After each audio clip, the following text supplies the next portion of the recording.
PP Poo Poo Man 42 asks, how did the Allies in World War II decipher German Enigma? As a former military intelligence officer myself, the story of breaking the Enigma codes is fascinating to me. I'm Peter Knight from the U.S. Army Center of Military History. Let's answer your questions from the internet. This is World War II Support. Ace of Spades 629 asks, what is the best statistic that puts the scale of World War II into perspective? One statistic that really stands out is the death toll. Upwards of 85 million people, including military and civilians, perished. There were 100 million combatants from 50 nations. In terms of gross domestic product spending, the United States spent between 35 and 40% annually. Germany, 50%. Here is a question from Quora. What is the timeline of World War II?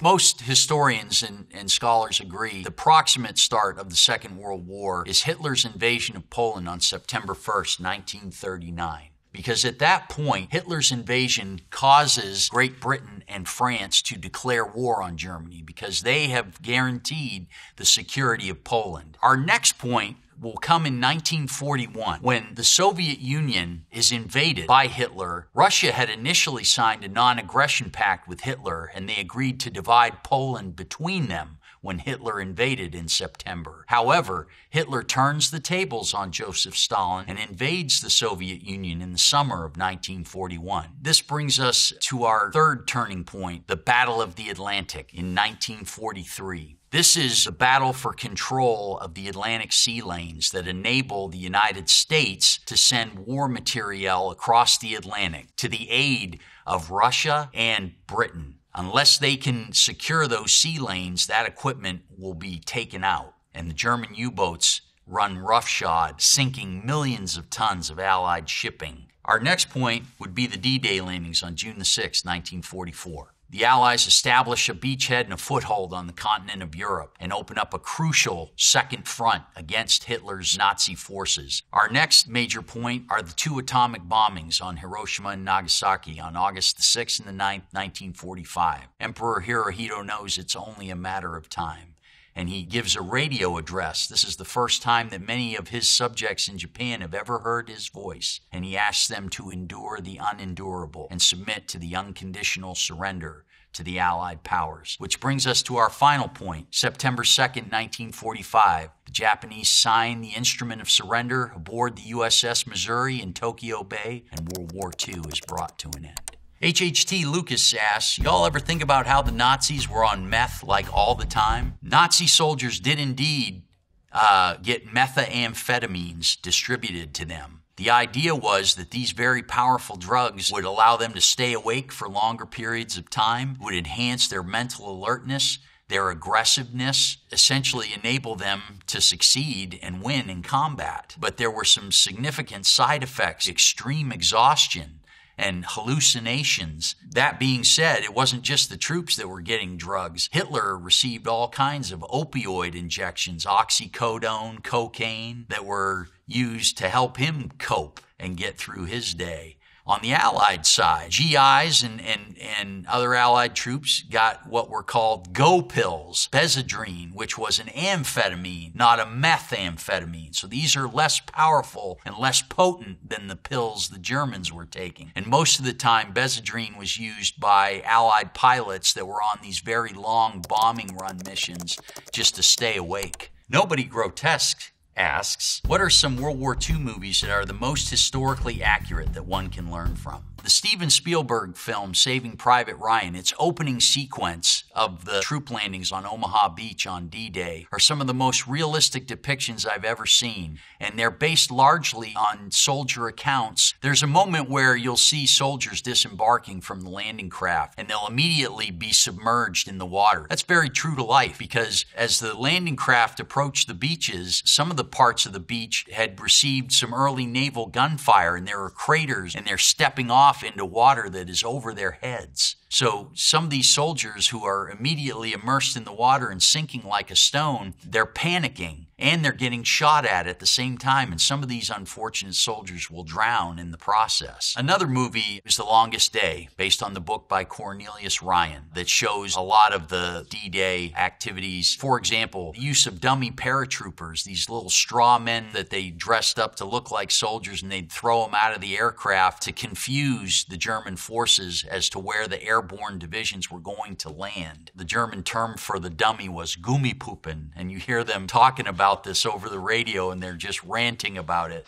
Gummipuppen. It's somewhat humorous in that context. Kyle Lindsay has a question. Ever heard of the Ghost Army in World War II? It's one of those wild true tales that sounds like a Hollywood script, but actually happened. The name of the unit is the 23rd Headquarters Special Troops Unit. This unit's mission is to create the illusion of military forces in different places through the use of inflatable tanks, inflatable troop-carrying ships, fake weaponry, fake radio transmission traffic, all for the purpose of deceiving the Axis powers into thinking that certain troop formations might be larger than they actually were, or in the case of the preparation for Operation Overlord, D-Day, creating an entire fictional 1st U.S. Army group allegedly led by General George S. Patton that would make a landing at the Pas de Calais as opposed to Normandy, and selling the Germans on that fake plan.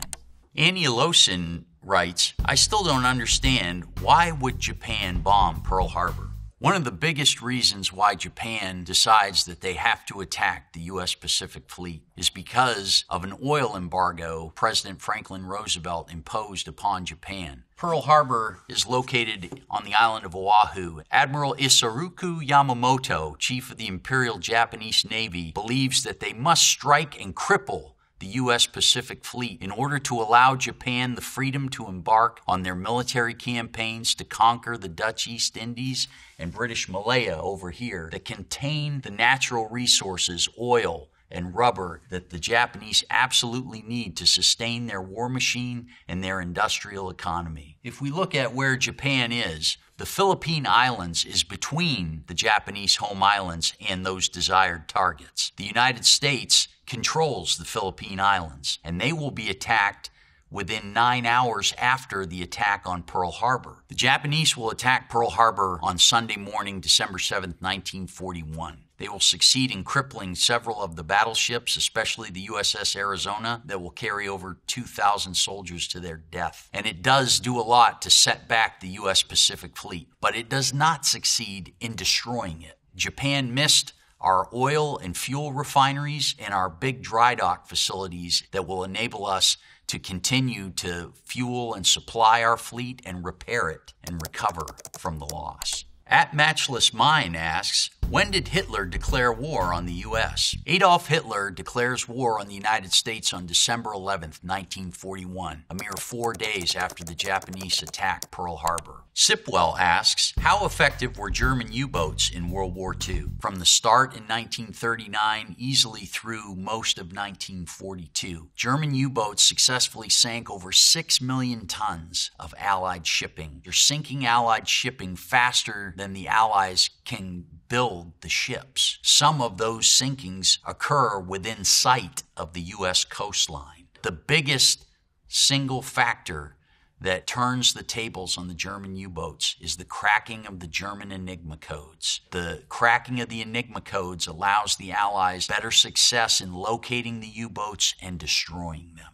This is huge because with the German U-boat threat negated, this enables the Allied forces to move enough men and material, planes, vehicles, weapons over to England to be able to stage for the invasion of Western Europe. PP Poo Poo Man 42 asks, how did the Allies in World War II decipher German Enigma if there were millions of possibilities for letters and it was being changed every day? I absolutely love this question. As a former military intelligence officer myself, the story of breaking the Enigma codes is fascinating to me. The Allies are able to crack the German Enigma due to a number of different factors. Polish cryptanalysts and mathematicians were able to reconstruct the German Enigma machine and smuggle a version of it out of Poland just as the Germans were invading in September 1939. That copy of Enigma was given to the British. The British then take it and put it in the hands of their cryptanalysts working out of Bletchley Park. And those cryptanalysts partner with American mathematicians and cryptanalysts, and one in particular by the name of Alan Turing. He is able to invent an electromechanical machine that is able to compute the different combinations that the Enigma machine can generate. And then they're able to crack the Enigma codes because of the human frailties of the system. Those who would be creating Enigma traffic would use certain phrases the same way each day, and looking for those same phrases or messages or plain text, which we refer to as cribs, helped the code breakers be able to determine what the Enigma machine settings would be. Most experts will estimate the cracking of Enigma alone shortened the war anywhere between 2 and 4 years. Here's a question from the World War II subreddit. How far back does the chain of events go to lead to World War II? World War II has its roots in the First World War. In the Treaty of Versailles, Germany is forced to pay crippling reparations to demilitarize and accept full responsibility for the First World War. This, combined with the Great Depression, absolutely cripples the German economy, and the German people are looking for a hope, a way out of this. Adolf Hitler provides that by promising to remilitarize Germany, to revive the German economy and its war machine for the purposes of territorial expansion. In the meantime, Japan embarks upon imperial expansion, invading China in 1931. These are the chain of events that set things in motion. A question from the Ask Historians subreddit is, were there any nations totally unaffected by World War II? The short answer to that question is no, although there are 14 nations that maintained neutrality status throughout the entirety of the Second World War. Among those 14 were nations like Sweden, Switzerland, Yemen, Saudi Arabia, Turkey, Ireland, small little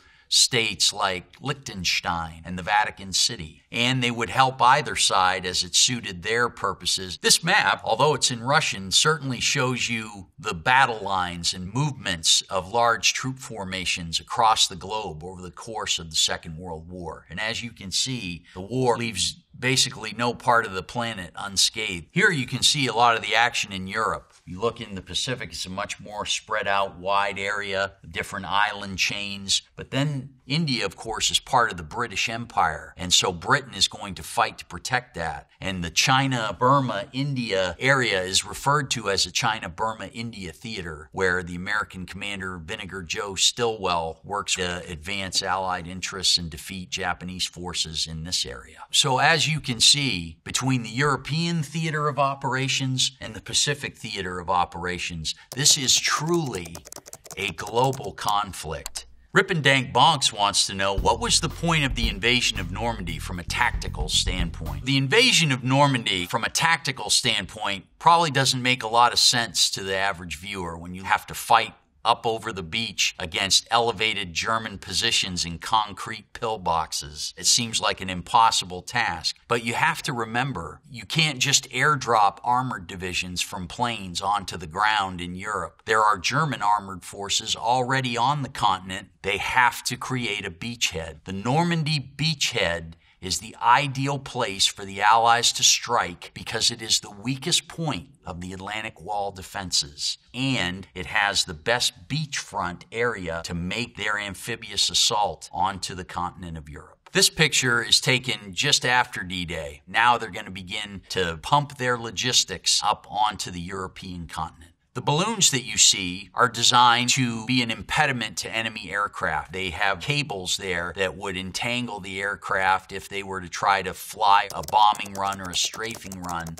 along the beach. Doug Says Howdy 03 asks, what is your favorite war tactic that was used or developed in World War II? One of my favorites is hedgerow busting. As Allied forces were bogged down in the Hedgerow country in Normandy, the hedgerows are these large earthen embankments that mark the property boundaries of farmers' fields. The Germans used these earthen berms as defensive lines that they would hide behind and then place their crew-served weapons and wreak havoc on any Allied troops that were coming across the fields. The Allies had to find a way to quickly get across the hedgerow country. They take some of these steel beams that were used to make the hedgehogs, the tetrahedron-shaped obstacles that you see on the landing beaches on D-Day. They cut some of those with acetylene torches and welded them to the front of their Sherman tanks. And then they used that protrusion to bust through the earthen berm of the hedgerow. And this was highly effective, so they could spearhead with the tanks, and then the infantry could follow on through. And that was what they used to help bust out of the hedgerow country, where they would launch Operation Cobra, and Patton's Third Army would start to sweep across the European continent. Ironside asks, reading up on World War II for the first time, the Axis powers versus the Allies, eh? Who named them? A damn fan fiction writer? The name Axis powers is actually coined by Italian dictator Benito Mussolini, who referred to his relationship to Nazi Germany as forming an axis around which the rest of the European nations would rally around. The term allies is actually a holdover from World War I, because that is how the Triple Entente powers, Russia, Great Britain, France, referred to themselves. The allies are united out of necessity to keep one another in the war, to be able to sustain their ability to wage the war. For the Axis powers, their shared interest is territorial expansion, but each of them are not necessarily so invested in helping one another unless it's really necessary. You're not going to find German troops fighting in the Pacific, for example. And the level of cooperation of the political leadership is much greater on the Allied side than you will find on the Axis side. Mussolini often becomes more of a puppet of Hitler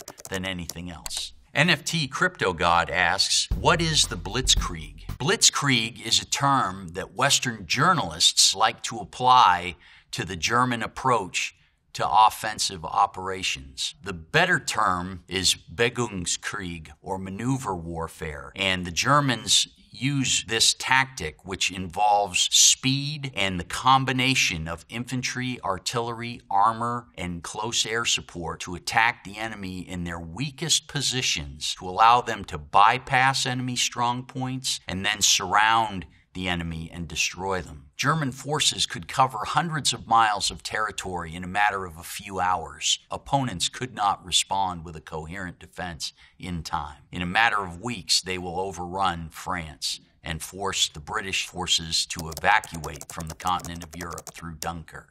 Denise Viola Play asks, wow, I never knew about the World War II bat bomb project. In the New Mexico desert, where the Manhattan Project is underway at Los Alamos trying to develop the atomic bomb, there was also the idea that we could use bats to deliver incendiary devices against Japanese villages whose buildings were made largely of paper and wood. You would freeze the bats and then place the incendiary napalm-containing devices to the chests of the bats and place them in canisters that could then be parachuted down onto enemy soil. And then the bats, once they were released from their canisters, would take refuge in the various Japanese building structures, and then the incendiary device would go off. They tested this in New Mexico, and they ended up burning down other structures rather unintentionally. And I think they thought better of the idea, because once you release the bats, you can't get them to stop.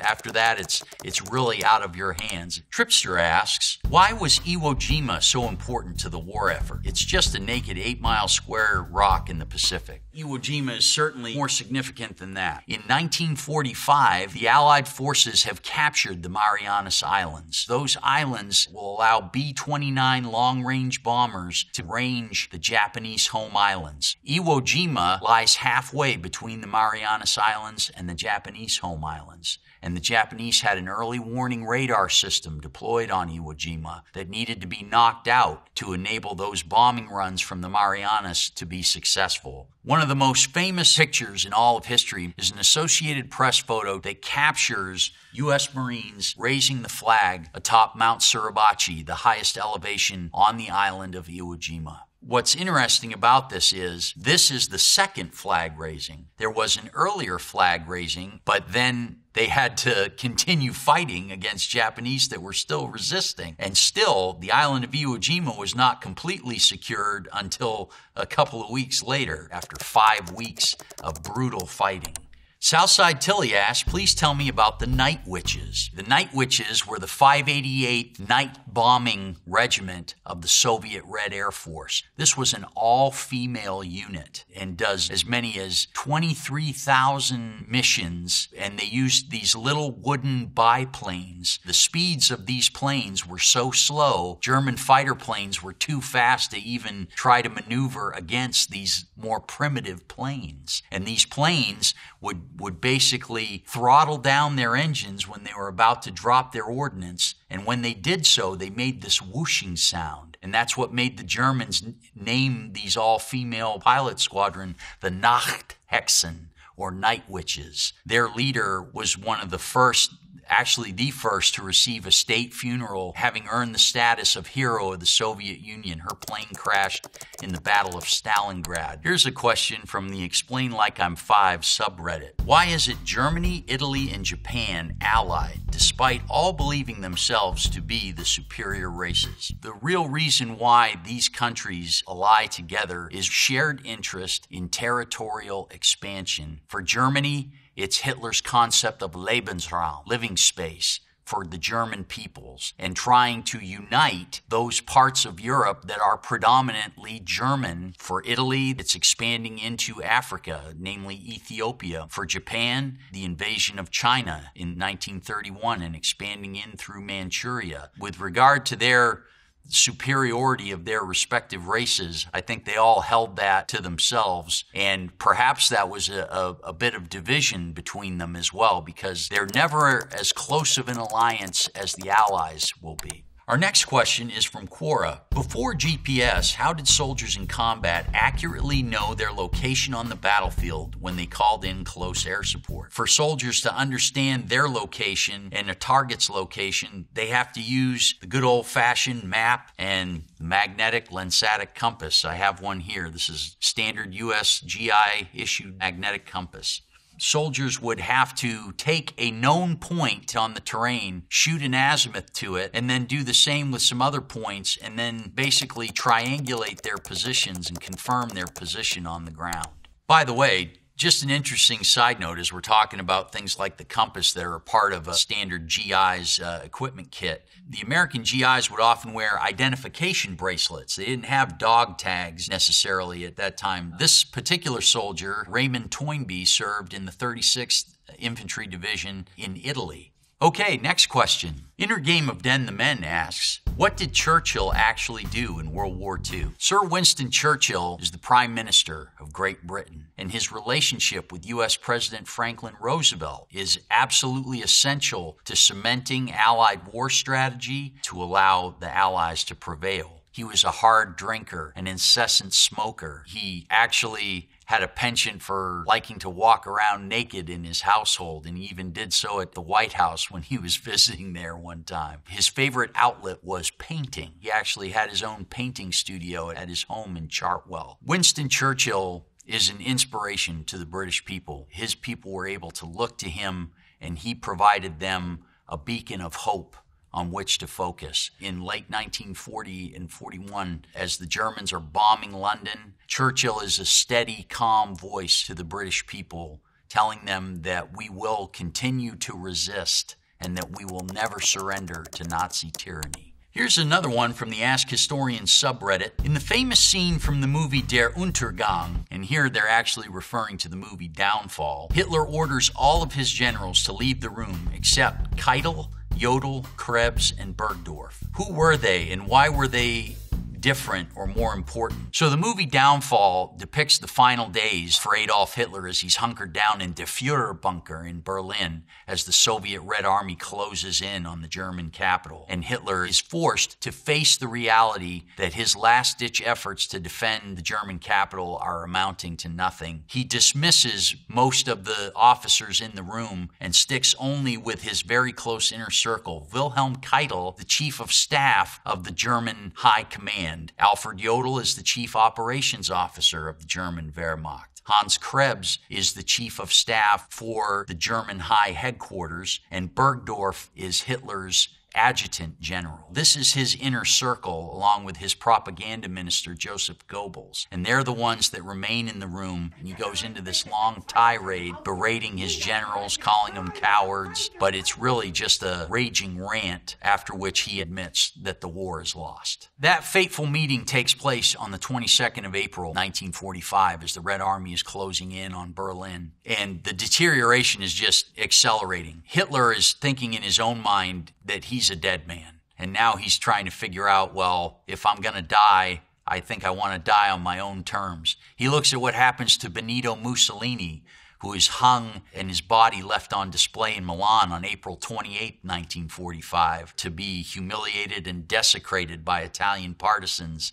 in his country. He decides that it's better for him to take his own life, which he does. He takes a pistol and shoots himself in the head. He leaves instructions to take his body and burn it. However, when the Soviets take Berlin, they go into the Führer bunker, they actually find some dental remains, and they're able to positively identify Hitler from his dental records and confirm that he's dead, though they don't make that fact known to the rest of the world. Here's another one. What do you think was the turning point of World War II? One of the big turning points is Hitler's decision to invade the Soviet Union. He's banking on his ability, having overrun Western Europe, that he can conquer the Soviet Union before the British, French, and the Americans amass a force against him. The turning point comes at the Battle of Stalingrad. The entire German 6th Army is surrounded in Stalingrad and forced to surrender. 220,000 German troops, 91,000 will survive to surrender to Soviet forces. At that point, Germany's momentum on the Eastern Front is done. They will now go on the defensive and will remain on the defensive for the duration of the war. Neil Brown fan 69 asks, and I quote, U.S. education is dog. Why we never talk about how we hit North Africa first in World War II. This is a matter of strategy. In 1942, the Americans are all for going immediately for the cross-channel invasion into Northern Europe. In order to facilitate a cross-channel invasion into Northern Europe, you have to have enough water transport to put your troops and all of your materiel on the ground. They did not have enough landing craft to be able to accomplish that feat. What they decided was the American troops have to commit somewhere so that they can get some combat experience on the ground, because they haven't really fought since World War I. That is why we do the torch landings in 1942 to land in North Africa and trap Rommel's army between the British 8th Army under Montgomery coming out of Egypt and the American forces coming in through Morocco and Algiers. Mike Miller wants to know, Patton was a great general, but do you think he would be good as the top general of an army? He was a little crazy, laugh out loud, which is what made him interesting. George S. Patton was certainly one of the most talented generals that the Americans had. He was a fighting general, tailor-made to command an armored division, an armored corps, and an army in combat. And he does all of those things in World War II. He was not the diplomat that Dwight Eisenhower was. I don't know that he would have been a great supreme commander in terms of working with the Allied partners. Patton was very outspoken, very passionate, and very pragmatic, and also a bit of a prima donna when it came to ensuring the success of his own campaigns and getting his name in the headlines a bit. He had a bit of an ego there, but he had a dogged determination in combat. His exploits with the 3rd U.S. Army during the Battle of the Bulge, where he comes to the liberation of Bastogne, covering many miles in just under 72 hours and attacking the Germans, rescuing the 101st that was encircled there. It's one of the most tremendous feats of armed combat in American and world history. Mad Season 1994 asks, how much did the German population know about the concentration camps during World War II? How much did the Americans and other allies know? German knowledge of the concentration camps varies depending on their proximity to the camps and their involvement in the operations of the camps. While folks who lived in or near the concentration camps probably knew of them and had some idea of what was going on in there, whether or not they were aware of the methods of mass murder is up for debate. When did senior leaders like President Franklin Roosevelt find out about the camps? They have knowledge of the camps as early as 1942. And then they have knowledge of the Zyklon B gas chambers and the extermination method there in 1944. Senior leaders like Eisenhower and Patton actually make it a point to take the local German citizenry and make them walk through the camps, such that Germany can never deny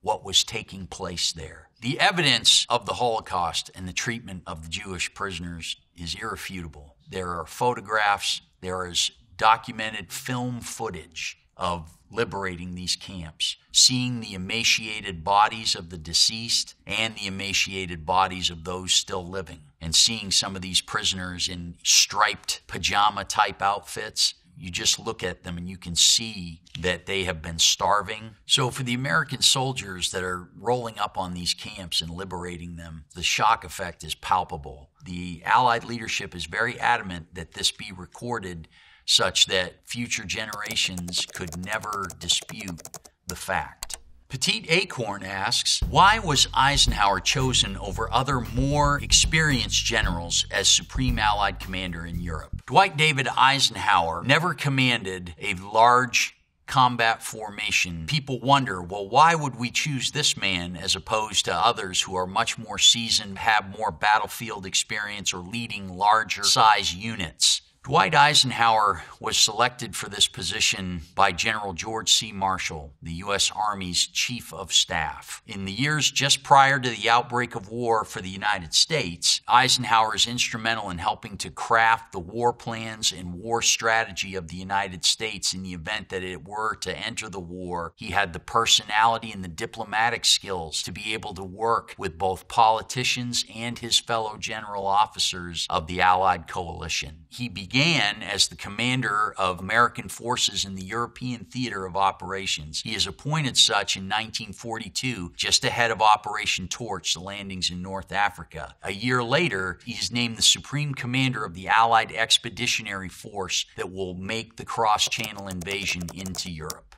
A question from Quora, was America's mainland bombed or attacked in World War II? The answer is yes. There was a Japanese sub that lobbed some shells against a fort in Oregon and against an oil field in Santa Barbara, California. And there were some 900 Fuku 90 balloons that Japan launched, armed with incendiary explosive devices that were meant to explode on North American U.S. soil. About 100 of those actually made it to U.S. soil. I believe that there were 6 Americans, and there were some women and children in that 6, that were killed in the vicinity of Bly, Oregon as a result of those balloons, but that was the extent of the damage. John Blackburn, 75, asks, did the atom bomb really force surrender of Japan, or would it have happened anyway? How many lives, if any, did the bomb save on the U.S. side and the Japanese side? You have to remember that the Japanese home islands had been firebombed in the months preceding the 2 atomic bombs, and still Japan had not yet surrendered. The firebombing campaign, and especially the Tokyo firebombing alone, killed over 100,000 Japanese because it created such a firestorm that sucked up all the ambient oxygen and boiled the rivers. It just absolutely obliterated everything. The death toll and the destruction toll exceeded even the 2 atomic bombs. But still, Japanese resolve held firm. And so I think it was the shock effect of the atomic bombs being such a terrible and powerful weapon, plus the knowledge that the Soviet Union was going to enter the war now. That's what's going to break their back. The planned invasion of the Japanese home islands was referred to as Operation Downfall. Estimated casualties for the Allies were over 1 million. Estimated casualties for the Japanese population would be over 10 million. And so it made the decision for Harry Truman very pragmatic in that he authorized the dropping of both atomic bombs to avoid the horrific casualties that would come with an invasion of the Japanese home islands. So those are all the questions for today, and they were good ones. Thanks for watching World War II Support.